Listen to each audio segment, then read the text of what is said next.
let's be honest here. There's practically an arms race out there happening in the American truck market, particularly when you're talking about the heavy duties. I mean, it's all about the specs, right? The horsepower, the torque, the payload, the towing capacity, and each manufacturer is trying to one-up the other. It's practically the Cold War out there. And I'm sure you've already heard some opinions about this Titan XD and how it's kind of Goldilocks-like and it doesn't quite fit into the HD market or the half-ton. And I'm sure you've read and heard stuff about that already. Now let's also be honest here though. When it comes to doing trucky things that most people are going to need, and I say most people, this truck here is going to do them quite well. It's only a small sliver of the truck buying market that really needs those full capabilities of a heavy-duty truck. Now, I've been reviewing cars independently for almost 8 years now, once a month, if not more. So I am fully aware that spec sheets don't equal the worth or the quality of a vehicle, and I need to drive them before I can really get an understanding and know what it's like. So my name is Greg Kavanaugh. This is my amateur car review channel, Gallup Journey Test Drives. I get these vehicles from the dealerships, and I've been driving the 2016 Nissan Titan XD V8 Cummins turbo diesel, platinum reserve, crew cab, four-wheel drive for the last 5 days. So hopefully I can move a little bit beyond that spec sheet and present you with a little bit more of that subjective that you can't get from an armchair review. Stick around.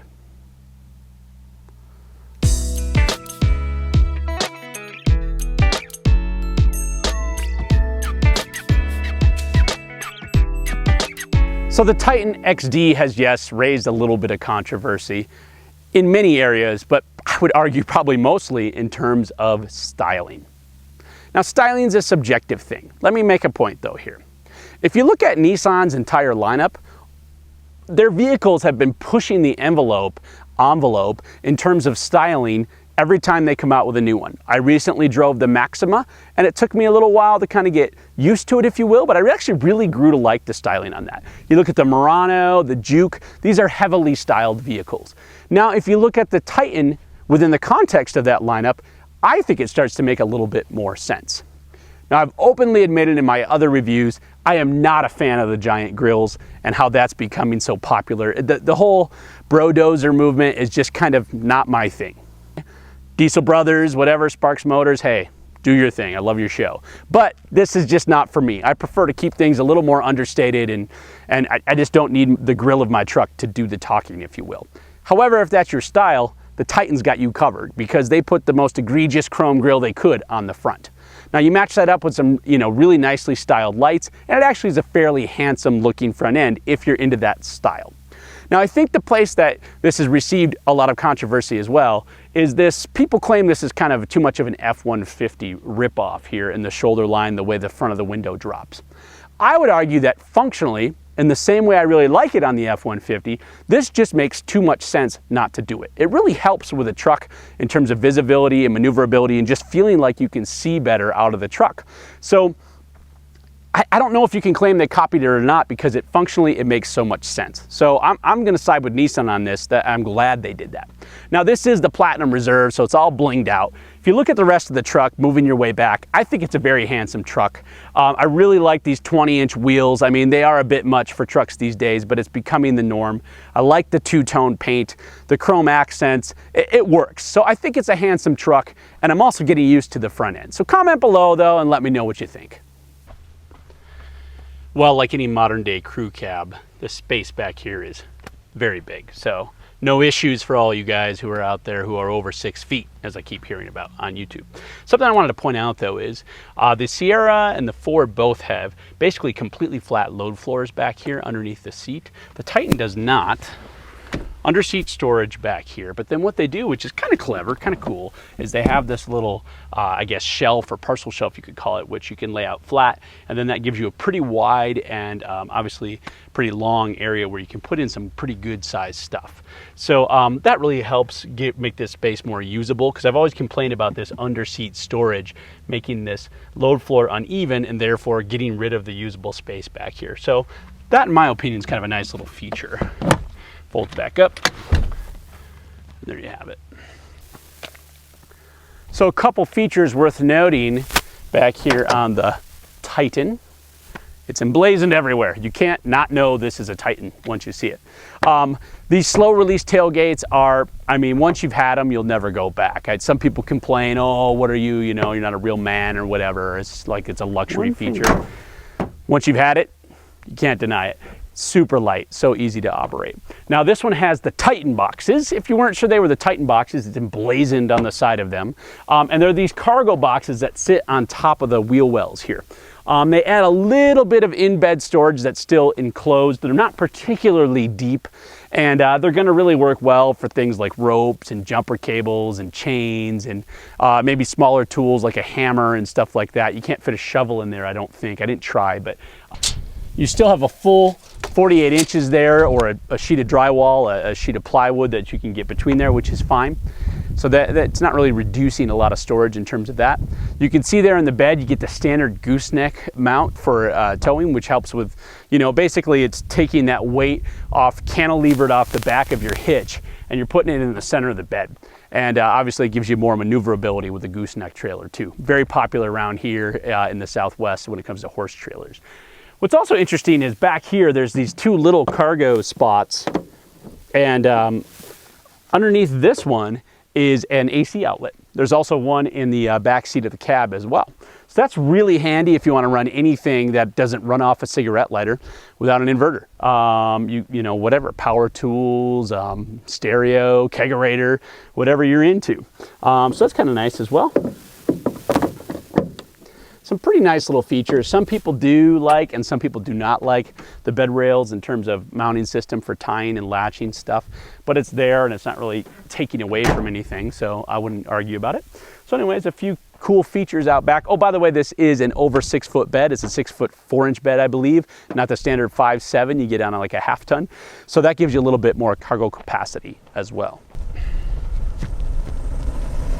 Out here on the open road, it's important to know that although Nissan bills this thing as in between an HD and a half-ton pickup, it's still huge. In fact, it's just as big as an HD pickup. If you compare it to something like a crew cab Sierra, the wheelbase is just as long and the overall length is actually longer. So by no means is it gonna feel like it's some sort of in-betweener in terms of size. You know, I live here in a pretty small town in rural New Mexico, and this is the Southwest. So if this thing feels big out here in Gallup, it's gonna feel huge out on the East Coast and in urban areas. So that's just something you need to take note. Now, it does have giant mirrors, which don't help in terms of drive-throughs and parking lots and stuff, but they do help in terms of rear visibility and with towing, which is one of the key ideas here. And then this thing has a great array of sensors all around the vehicle that will tell you if you're about to hit something or if something's in your proximity that you can't see. It'll beep and let you know on screen where that is in relationship to the truck. So that's really helpful in terms of maneuvering this thing. Now, in terms of ride quality, this thing is really smooth and rides really well. I was really impressed with you know, the payload capacity it has, just how smooth unladen it drives. I was really impressed there. The steering is very direct but heavy, and I don't know if that's just to give it more stability, you know, like when towing a trailer, but in parking lots and at slower speeds, it feels quite heavy, quite cumbersome. So those are some things to take note. Also, just given that it's a crew cab and it's an HD, I mean, when putting my kids in this thing in the back seat, you're lifting them up into the car seat. They're not at the same level you are. But that's kind of the fact of life when it comes to using a truck. Now, in terms of powertrain here, this is the V8 5-liter Cummins 32-valve diesel, turbo diesel, of course, with an Aisin 6-speed. 310 horsepower at 3,200 RPM, 555 pound-feet of torque at 1,600 RPM, and those are the things that matter. This is a stout powertrain. I know it doesn't quite, you know, hold a candle, so to speak, to the 400 and 800 numbers you see on the spec sheet of like the Ford, you know, and even the Sierra, but from what I can tell, this thing is plenty powerful. Now, I'm not towing around heavy things. I don't have the option to do that, but I would think for most towing, for most users, this thing is gonna be pretty stout. Now, you buy a diesel because of that torque. You also buy a diesel because of its, you know, durability and, you know, how long they run for, but you also, in theory, buy it because of fuel economy. Now, I don't usually talk about fuel economy numbers as I get them because I drive these things fairly atypically compared to a typical user. And I usually just quote the EPA, but this is not rated by the EPA because it's an HD pickup in terms of its weight. So I'll just tell you some things I saw. My around town driving saw me averaging around 13 miles per gallon. When I went out on a fairly lengthy highway stint and reset the computer, I was fluctuating between 16 and all the way up to 18 with an average somewhere right around low 17. How that's going to compare to like a 6-liter, the bigger V8s and the half tons seems fairly comparable, maybe a touch better. And then I would argue that it's probably similar to those larger diesels you're going to get from Ford and from Ram, not from Dodge, and also from GM. So I don't think you're necessarily going to buy this because it's getting better fuel economy because it's a 5-liter versus a 6-something diesel. But it's certainly not terrible given the size and power you're getting here.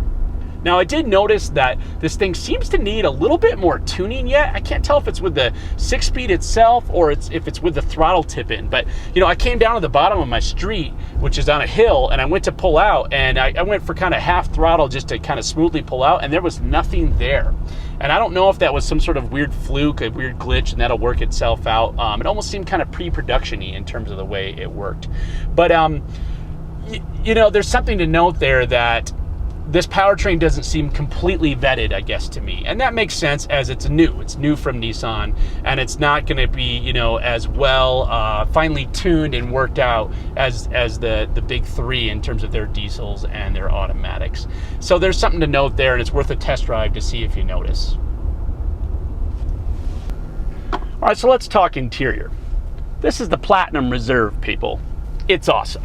This two-tone leather is just gorgeous. I love it. It feels nice. The wood grain in here is really sexy, on the steering wheel included. And of course, the way the Titan rolls is it has Titan logos everywhere. Now, that's not necessarily my thing. I kind of complained about the same thing with a Toyota. I don't need to see the model of my truck everywhere, but there's no doubt that they're trying to really pimp this thing out and make it worth the 60 grand that you're going to pay for this one. Now, it does have a great infotainment system from Nissan here, although I will argue it seems maybe one generation behind some of the other ones I've used. The touchscreen's just a little bit smaller. It's not as colorful. It's not as kind of high definition as some of the other screens. That's something to note, but it does work well. And I'll say this Rockford Fosgate sound system, I guess in typical Rockford Fosgate fashion, just bumps, man. This is one of the few radios I've actually had to turn the bass down below just kind of the standard center setting. It's got a lot of bass. It's really impressive. The tech in here is pretty impressive too, with sensors for all around the vehicle and things like that. It's got a heated steering wheel, heated and cooled front seats, and heated rear seats. Integrated trailer brake controller. It's just got a lot of tech in here, which is what you'd expect given that this is the top tier Titan. So it's certainly a nice place to be. How it compares with something like a King Ranch or a Denali is something I can't quite speak to. I haven't really driven or spent time in either of those, but it is a good bit cheaper than the Denali and the King Ranch as well. So that's something to note here. Personally, in my opinion, you're not going to find this interior really lacking in any capacity. It's a big truck. It's got tons of cup holders, tons of space under the center armrest. Put this thing out on the open road and it's going to be a comfortable place. So let's talk price and comparison. There's a few things to consider here. So you have the Eco Diesel from Ram, and then you have the HD from the big three and their big 6-liter sum diesels. I'm not sure what you're going to compare it to here, but it doesn't really seem relevant to compare it to the Eco Diesel. Now, I will say if you're comparing it to those big three, the HD, this is the cheapest big diesel you can get on the market, about 2 to 4 grand cheaper than a tradesman level Ram with the Cummins inline 6. This one starts about 40K. That one starts about, I think I priced it with a crew cab 4x2 at 42 or 44. I can't remember exactly. So this is a little bit cheaper, although when you're talking $40-some thousand, I'm not sure that $2,000 is a huge factor in terms of what you're buying. But you got to remember that for many people, this diesel is going to be more than adequate. So it kind of begs the question then, is there value in this truck? Personally, I think Nissan's going to sell the crap out of them. It's not going to be a problem. People love diesels. They love these trucks. They're going to want something different than the big three. It's going to give you the capacity that most people need. I don't think it's going to be a problem. So I'm going to cut to the chase here. When it comes to the Nissan Titan, I think Nissan has done pretty well here. Some could argue this is really their first foray here into the truck market. I mean, yes, there was the first gen Titan, but not a diesel and not this size and so forth. And I think they've done pretty well for their first attempt.